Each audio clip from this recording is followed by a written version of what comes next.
லகரம் டிவி நேயர்கள் அனைவருக்கும் வணக்கம். நம்ம தமிழ்நாட்டில் தான் தமிழ்குடி சாதிகள் ஒற்றுமை இல்லாமல் வேற்றுமையில் இருக்கிறார்கள். முத்திரையரை கண்டால் கள்ளருக்கு பிடிக்காது, கள்ளரை கண்டால் முத்திரையருக்கு பிடிக்காது, கவுண்டரை கண்டால் வெள்ளாளருக்கு பிடிக்காது, கோணாருக்கு பிடிக்காது என்று ஒருவருக்கொருவர் இங்கே பிரிவினைவாதமாக இருக்கிறார்கள்.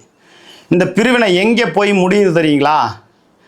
திருச்சியில் மாவட்ட அறங்காவலர் குழு தலைவர் பதவியில் ஒரு தமிழ்குடி சாதியை சார்ந்தவர்கள் இல்லை. இதுதான் கொடுமை. இங்கே தான் நம்ம வேற்றுமையிலிருந்து ஒற்றுமைக்கு மாறணும்னு சொல்கிறோம். நான் திமுக ஆட்சி கடந்த 2001 2026 இந்த தேர்தல் நாளுக்கு முந்தைய வரை நான் சொல்லிக்கிட்டு இருக்கேன், மாவட்ட அறங்காவலர் குழு தலைவராக முத்திரையரை சார்ந்தவர்கள் இருக்கணும், அல்லது முக்குளத்தூர் சார்ந்தவர்கள் இருக்கணும், அல்லது தேவேந்திரர்கள் இருக்கணும். இப்போ இதில் நமக்கு எங்கே இப்போ நமக்கு அந்த சுதந்திரம் அந்த ஒரு உரிமையே இல்லாமல் போயிடுது. இதனால தான் நம்ம ஒற்றுமையாக இருக்கணும்னு சொல்கிறோம். இப்போ திருச்சி மேற்கு தொகுதியில் ஒரு முத்திரையர் போட்டியிடுகிறார். அங்கு கள்ளர் முத்திரையருக்கு ஒத்துழைப்பு கொடுக்கணும், கொடுக்கறதில்ல. ஆனால் செந்தில்நாதன் கடுமையாக களப்பணி செஞ்சார். ராஜசேகர் தினகரன் கொடுத்த பணத்தை எந்த அளவுக்கு செலவு பண்ணலை எல்லா விஷயமே எனக்கு தெரியும். இதை யாரும் அந்த கட்சி நிர்வாகிகள் சொல்லணுங்கிற அவசியமே இல்லை. அந்த கட்சியில் இருக்கக்கூடிய தொண்டர்கள் எனக்கு தொடர்பு கொண்டு சொல்லிடுவாங்க. அங்கங்கே நமக்கு ஆள் இருக்கும். எப்படி ஒவ்வொரு டிபார்ட்மெண்ட்டுக்குள்ளேயும் நமக்கு ஆள் இருக்குமோ, அதுபோல் ஒவ்வொரு கட்சிக்குள்ளேயும் நமக்கு ஆள் இருக்கும். ஸ்லீப்பர் செல் தினகரன் தான் சொல்லுவாரா ஸ்லீப்பர் செல்னு நான் சொல்லுவேன். ஆனால் ராஜசேகரன் மண்ணச்சநல்லூர் சட்டமன்ற தொகுதியில் தான் போட்டிகிட்டு இருந்திருக்கணும். நேர்வை பொழந்து கட்டுறாருல, அதே போல் கதிரவனை பொழந்து கட்டி கடுமையாக பேசக்கூடிய ஆற்றலும் வலிமையும் பேச்சாற்றலும் உள்ளவர் ஐயா ராஜசேகர், தொட்டியம் முன்னாள் எம்எல்ஏ. அவர் ஏன் போய் திருச்சி மேற்கு தொகுதியில் போட்டிடுறாரு? என்ன காரணம்?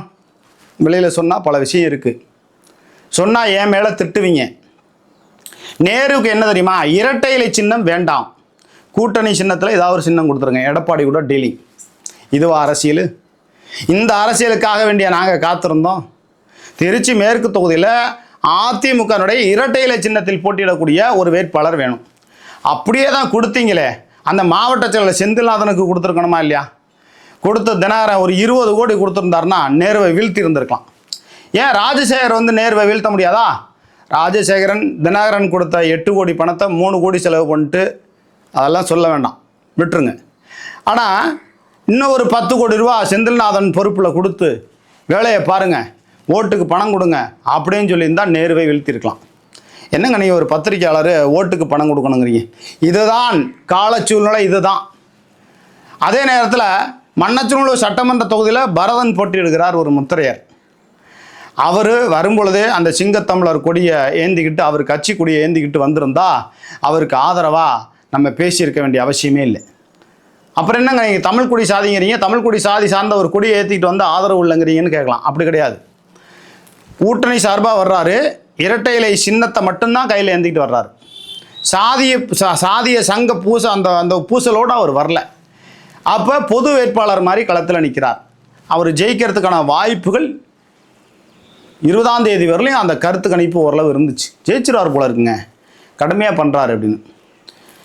அதுக்கப்புறம் பிச்சாண்ட கோயில் இந்த பக்கம் வெங்கங்குடி முக்குளத்தூர் சமுதாயம் சார்ந்த பகுதியில் பணம் கொடுக்கல. அப்போ முக்குளத்தூரை கண்டா இவங்களுக்கு பிடிக்காதா? அவர் ஆர்வி ஐயா கூப்பிட்டு சொல்லிட்டாராம், எப்பா ஜெயிக்கிறது கஷ்டம். ஏன்னா கதிரவன் 5 வருஷமாக அதிமுககாரவங்களுக்கு தீனி போட்டுக்கிட்டு வர்றாரு, இவங்க வாலாட்டிக்கிட்டு இருக்காங்க. ஏன்னா அதனால் அது சரியாக வராது, ரொம்ப செலவு பண்ணாத, நம்ம கஷ்டப்பட்டு சம்பாதிக்கிறோம்,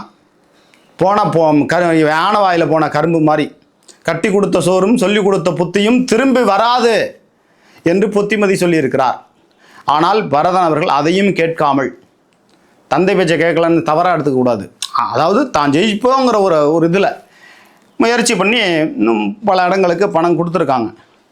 ஆனால் கதிரவன் 2000 ரூபா கொடுக்க வேண்டியவர் 1500 ரூபா ஏன் கொடுத்தாரு அப்படிங்கிற ஒரு விமர்சனம் இருக்குது. போன தடவை 2000 ரூபா கொடுத்தாரு கல்லூரி மாணவர்களை வச்சு, இப்போ 1500 கொடுக்குறாரு. இங்கு மண்ணச்சநல்லூர் சட்டமன்ற தொகுதிக்குள்ளே இருக்கக்கூடிய அம்மா மக்கள் முன்னேற்ற கழகம் பிஸ்னஸ் கட்சி இருக்கு இல்லையா, அந்த கட்சி தினகரன் ஒரு பிஸ்னஸ், ஒரு வியாபாரி, அரசியல் வியாபாரி. என்னங்க தினகரனுக்கு நீங்கள் தானங்க பேரவை தொடங்குனீங்க? ஆமாம், அம்மையார் சசிகலா அவர்களை நேசித்து சின்னம்மா பேரவை என்று தொடங்கினவன் நான். அதாவது இன்னொருத்தர் தொடங்கினார், அதில் நான் மாநில செயலரானேன். அதுக்கப்புறம் அம்மையார் சசிகலா ஜெயிலுக்கு போகிறாங்க, தினகரன் ஜெயிலுக்கு போகிறாரு, மக்கள் செல்வர் தினகரன் பேரவைன்னு தொடங்குகிறேன். என் சொந்த முயற்சியில் 50,000 பேரை கட்டமைப்பு செய்து நான் உழைத்தேன். அன்றைக்கி நினச்சிருந்தேன்னா அதில் ஒரு 10,000 பேரை, ஒரு 5,000 பேரை பிரிச்சுக்கிட்டு போய் தனி இயக்கமாக தொடங்கியிருக்கலாம். தினகரனை நம்பி மோசம் போனேன். கேடுகட்ட இந்த உலகத்தில் உழைச்சவனுக்கு எங்கே மரியாதை கொடுக்குறாரு தினகரன்? வெற்றிவேலுக்கு மரியாதை கொடுத்தீங்களா? மேலூர் சாமிக்கு மரியாதை கொடுத்தீங்களா? என்னால் பொறுப்பில் நியமர்த்தப்பட்ட சேப்லாப்பட்டி சேப்லாப்பட்டி மணிமாறன் கரூரில் மாவட்ட செயலர் மணிமாறன் செத்ததுக்கு இளவுக்கு போனாரா தினகரன்? எதுக்குங்க இந்த ஒரு மனசாட்சி இல்லாத மனிதன் தேவையா அந்த கட்சிக்கு? தினகரன் பேசாமல் கட்சியை கலைச்சிட்டு போயிருங்க. இங்கே பரதன் போட்டியிடுகிறார், அம்மா மக்கள் முன்னேற்ற கழகத்தை சார்ந்தவர்கள் எவரும் ஒத்துழைப்பு கொடுக்கல. பல பேர் திமுகவுக்கு போயிட்டாங்க. ராஜசேகரன் என்ன சொல்லியிருக்கணும்? ஒன்றிய செயலருக்கெல்லாம் ஃபோனை போட்டு, எப்பா நிற்கிறது என்னுடைய சொந்தக்கார பையன்தான், போய் பாருங்கன்னு சொல்லணும். அல்லது பரதனுக்கு ராஜசேகரன் ஃபோன் பண்ணி, எப்பா ஒன்றிய செயலராக போய் பாரு, அவங்களெல்லாம் மரியாதை கொடு, அவங்கள கூப்பிட்டு பேசி, இல்லைனா வர சொல்லு அப்படின்னு சொல்லி ஃபோன் நம்பர் கொடுத்து அந்த மாதிரியான ஒரு உடன்படிக்கை வைத்திருக்கலாம். இந்த அம்மா மக்கள் முன்னேற்ற கழகம் தமிழ்நாட்டில் 1.5% ஓட்டு கிடையாது. என்ன, அது நான் இருக்கும்போது இந்த தினகரன் கட்சி தொடங்கினதுக்கு காரணமே நான் தான். என்னை வச்சு எல்லாமே பழிச்சு பார்த்துட்டு கட்சி தொடங்கிட்டு என்னை நட்டாத்தில் விட்ட ஒரு நன்றி கட்ட தினகரன். எனக்கு மட்டும் துரோகம் பண்ணலைங்க, ஒட்டுமொத்த தமிழ்நாட்டில் உள்ள பல பேருக்கு துரோகம் பண்ணியிருக்கிற துரோகி, பச்சை துரோகி. நான் எடப்பாடி கூட கூட்டணிக்கு போனால் தூக்கில் தொங்குவேன்னு சொன்ன துரோகி. அந்த துரோகிக்கு தமிழ்நாட்டில் என்ன பாடம் கற்றுக் கொடுக்க போகிறாங்கன்னு தெரியுமா? வர்ற மே 4ஆம் தேதி தெரிய போகுது. நாரிப்போ போகுது பொழப்பு. ஒரு சீட்டு கூட வர முடியாது. எல்லாரும் எதிர்பார்த்துக்கிட்டு இருக்கீங்க. ஏங்க, திருச்சி மேற்கு தொகுதியில் நேர்வை வீழ்த்தணும்னா 20 கோடி பணத்தை கொடுக்கணுங்க. 300 கோடி பிஜேபி கிட்ட பணம் வாங்கிட்டு பணத்தை அமுக்கி வைத்திருக்கிற ஒரு பதுக்கல்காரன் தினகரன். அப்படிப்பட்ட ஒரு தலைவனை வைத்துக்கொண்டு நீங்களாம் அந்த கட்சியில் இருக்கிறத விட பேசாமல் வேறு கட்சிக்கு போயிருங்க. இங்கே மண்ணச்சநல்லூர் தொகுதியில் பரதன் போட்டியிடுகிறார், அவருக்கு அம்மா மக்கள் முன்னேற்ற கழகத்தை சார்ந்த ஒத்துழைப்பு கொடுக்காம திமுக ஆகிறவங்களோட போய் சேர்ந்துட்டீங்க. அவங்கள சொல்லி குத்தம் இல்லை, ராஜசேகரன் தான் சொல்லணும். பரதன்கிட்ட சொல்லி நீங்கள் போய் பாருங்க பாங்கணும், ஏதாவது ஒரு உடன்படிக்கை வைத்திருக்கணும். அதே நேரத்தில் ராஜசேகரன் திருச்சி மேற்கு தொகுதியில் போட்டுக்கிறாரு, அதிமுக ஆகிறவங்க உங்களுக்கு ஒத்துழைப்பு கொடுத்தாங்களா? யாரெல்லாம் அம்மா மக்கள் முன்னேற்ற கழகத்திற்கு ஒத்துழைப்பு கொடுக்குறார்களோ, வேலை செய்கிறார்களோ, அந்த பட்டியல் எடப்பாடி பழனிசாமி கையில் போயிடுச்சு. வேலை செஞ்சவங்களுக்கு பதவி இல்லை. யார்? கூட்டணி கட்சியில் வேலை செஞ்சவங்களுக்கு பதவி இல்லை. இது எவ்வளோ பெரிய ஒரு கொடுமை. தினகரன் கட்சி கழுத தேஞ்சு கட்டெரும்பான கதையாக போச்சு. கட்டெரும்பு கூட கிடையாது, சுள்ளெரும்பு கூட கிடையாது, கதை முடிஞ்சு போச்சு. கட்சியை வச்சுக்கிட்டு ஒரு 300 கோடி 400 கோடி பணம் பார்க்கணும் வருஷத்துக்கு வருஷம். இதுக்கா தினகரன் அவர்களை நீங்கள் ஜெயிலில் இருக்கும்போது, ஜெயிலில் கம்பெனி இருக்கும்போது நான் மக்கள் செல்வர் தினகரன் பேரவையை தொடங்கி கடுமையாக உழைச்சி எடப்பாடி பழனிசாமி ஆட்சியில் என்னை பொய் வழக்கில் தூக்கி 3 நாள் உள்ள வைக்கிறார் எடப்பாடி பழனிசாமி. வேடிக்கை பார்த்த தினகரன், நன்றி கட்ட தினகரன். சும்மா ஏதோ ஒரு கேஸில் தூக்கி போடுங்க. அதையும் அது விஜயபாஸ்கரோட உதவியாளர்கிட்ட நான் ஃபோன் பண்ணி சொன்னேன், அதிமுக திட்டமிட்டு இந்த வேலையை பண்ணுது, தினகரனுக்கு உழைச்சதை மையப்படுத்தி தான் இந்த வேலையை பண்ணுதுன்னு. நான் அதனால் சொல்கிறேன், தினகரனுக்கு உழைக்கிறது வேஸ்ட். ஒரு பிச்சைக்காரனுக்கு, தெரியாதவனுக்கு ஒரு 100-500 காசு கொடுங்க. லட்சக்கணக்கில் அந்த தினகரனை நம்பி செலவு பண்ணாதீங்க. யானை வாயில் போன கரும்பும் சொல்லி கொடுத்த புத்தையும் கட்டி கொடுத்த சோறு திரும்ப வரவே வராது. தினகரனை நம்பி போவது வேஸ்ட்டு. இப்போவும் சொல்கிறேன், எப்பவும் சொல்ல, தினகரன் ஒரு பதுக்கல்காரன், கொள்ளைக்காரன் என்று.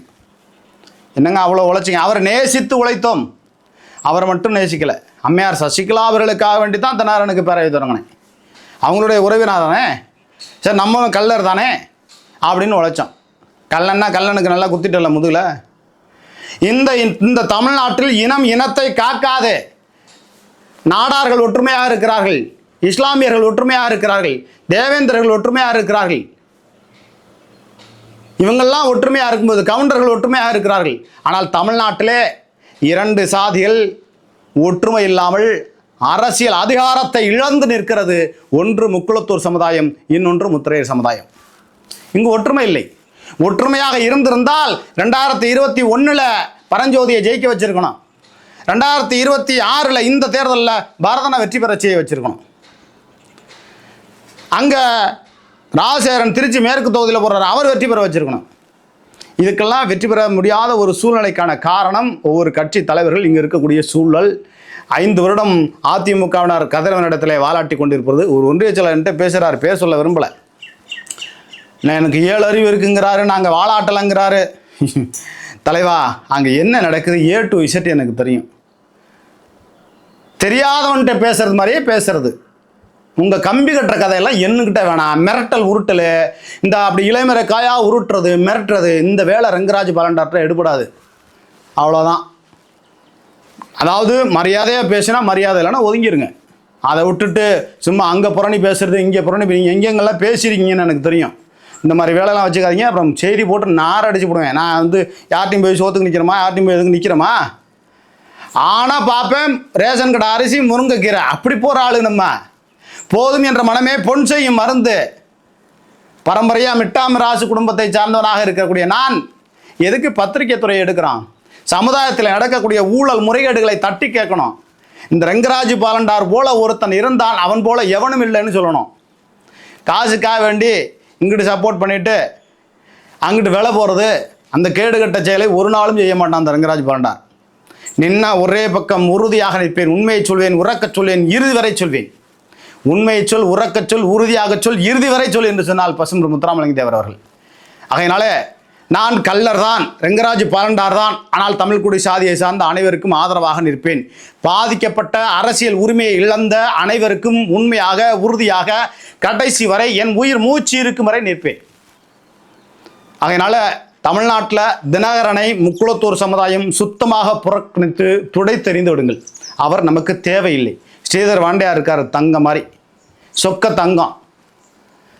எப்படி முத்திரையர் சமுதாயத்தில் திருவரங்கம் சட்டமன்ற உறுப்பினர் அண்ணன் பழனியாண்டி அவர்கள் சிறப்பாக செயல்பட்டு கொண்டிருந்த ஒருவருக்கு சீட்டு இல்லாமல் செய்த நேர்வை வீழ்த்த வேண்டிய பொறுப்பை தமிழ்குடி சாதிகள் எடுத்திருக்கணும், எடுக்கலை.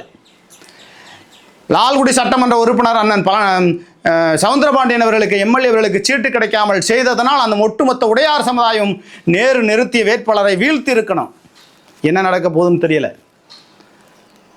அதுபோல தான் முக்குளத்தூர் சமுதாயத்திற்கு ஸ்ரீதர் வாண்டையார், மூவேந்திர முன்னேற்ற கழகத்தினுடைய தலைவர் ஸ்ரீதர் வாண்டையார் கவரப்பட்ட சிங்கம், அதாவது வள்ளலார் போல அன்னதான பிரபு என்று பெயர் பெற்று விட்டார்.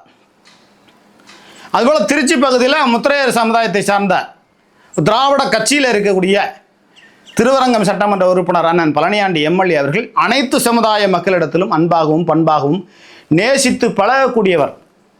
அவரை இந்த முறை சட்டமன்றத்திற்கு அனுப்பி அமைச்சராக அழகு பார்க்கக்கூடிய ஒரு தருணத்தில் இருந்த வேளையில் தான் நேரு பழி வாங்குகிறார்.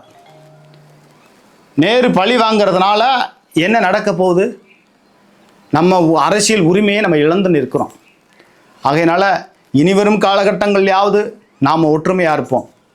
புரட்சி என்றைக்கும் தோற்காது. மாற்றம் நிகழாமல் இந்த உலகம் இயங்காது. மாற்றம் நிகழவில்லை என்று சொன்னால் இந்த உலகம் அழிந்துவிடும். ஆகையினால மாற்றத்தை எதிர்பார்த்து காத்திருங்கள், அதுதான் சிறந்ததாக இருக்கும். ஆகவே இனிவரும் காலகட்டங்கள்லையாவது நாம் ஒற்றுமையாக இருப்போம். தமிழ்குடி சாதிகள் ஒற்றுமை இப்படி இல்லாமல் இருப்பது நமக்கு உள்ளபடியே வேதனையாக இருக்கிறது. ஒற்றுமையை மேம்படுத்த நாம் ஒரு குழு அமைத்து ஒற்றுமையை மேம்படுத்தி அரசியல் அதிகாரத்தை பெற வேண்டும் அப்படிங்கிற செய்தியை தான் இந்த செய்தியின் வாயிலாக தெரிவித்துக் கொள்கிறோம். லகரம் டிவி சேனல் 3ஆம் ஆண்டை கடந்து 4ஆம் ஆண்டில் அடியெடுத்து வைக்கிறது. லகரம் டிவி சேனலை பார்க்கக்கூடிய புதிய நபர்கள் லகரம் டிவி சேனலை சப்ஸ்கிரைப் அப்படின்னு இருக்கும், டச் பண்ணுங்கள், பெல் பட்டன் அழுத்துங்க, ஆல் பெல் பட்டன் அழுத்துங்க. நான் போடக்கூடிய ஒவ்வொரு பதிவுகளும் உங்களை வந்து சேரும். தமிழ்குடி சாதிகள் ஒற்றுமையாக இருக்க வேண்டும். ஏற்கனவே லகரம் டிவி நேயர்கள் தொடர்ந்து ஆதரவு கொடுங்க. ஒவ்வொரு சேனலையும் நீங்கள் இந்த செய்தியும் பார்க்கும்போது உங்களுக்கு அந்த செய்தி பிடிச்சிருந்துச்சுன்னா லைக் பண்ணுங்கள், இல்லைன்னா இந்த கீழே அப்படி இருக்கும் ஒரு சிம்பிள் இருக்கும்ல அதில் டச் பண்ணுங்கள். எப்போதுமே தமிழ்குடி சாதிகள் ஒற்றுமை மேலோங்க கடுமையாக உழைப்போம், வெற்றி பெறுவோம். நன்றி, வணக்கம்.